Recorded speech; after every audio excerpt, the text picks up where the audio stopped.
চীনে নির্যাতনের শিকার উইঘুর মুসলিমদের এবার জন্ম নিয়ন্ত্রণে বাধ্য করছে দেশটির সরকার। করা হচ্ছে জোরপূর্বক গর্ভপাত, যেন মুসলিমদের সংখ্যা না বাড়তে পারে দেশটিতে। বার্তা সংস্থা অ্যাসোসিয়েটেড প্রেস এপির অনুসন্ধানে উঠে এসেছে এই তথ্য।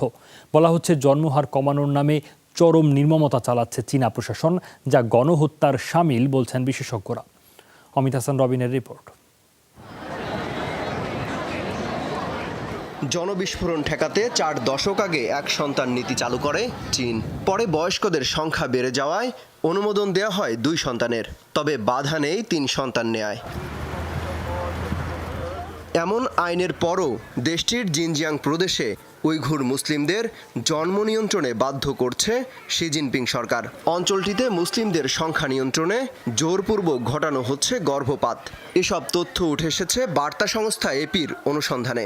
প্রতিবেদনে বলা হয়, গেল বছর সারা দেশে যেখানে জন্মহার কমেছে 4.2%, সেখানে জিনজিয়াং প্রদেশে এই হার 24%। 2015 সালে যখন তৃতীয় বাচ্চার জন্ম দেই, তখন আমার কাছে প্রয়োজনীয় সব কাগজপত্র ছিল, যেখানে সরকারের অনুমোদন ছিল। তারপরও আমার স্বামীকে তারা আটক করে নিয়ে যায়, নানাভাবে ভয়ভীতি দেখাতে থাকে।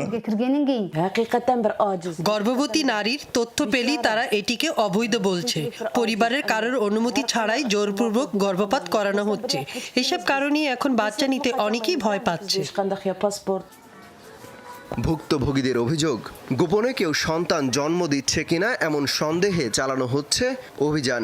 গণহারে প্রেগন্যান্সি পরীক্ষাও করা হচ্ছে। এমনকি 3 সন্তান জন্মের তথ্য জানলেই গুনতে হচ্ছে মোটা অঙ্কের জরিমানা। একেবারে উল্টো চিত্র অন্য শহরগুলোতে।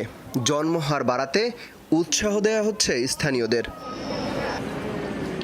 সংখ্যালঘু উইঘুর মুসলিম সম্প্রদায়ের উপর এমন নির্মমতাকে গণহত্যা বলছে বিশেষজ্ঞরা। জিনজিয়াংয়ে সরকার জন্মহার কমানোর চেষ্টা করছে, তবে সেই পদ্ধতি প্রশ্নের মুখে। নির্মমতার কথা উঠে আসছে বারবার।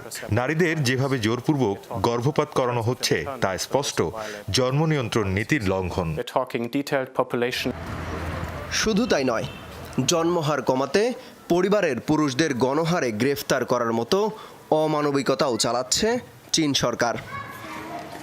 অমিত হাসান রবিন, যমুনা নিউজ।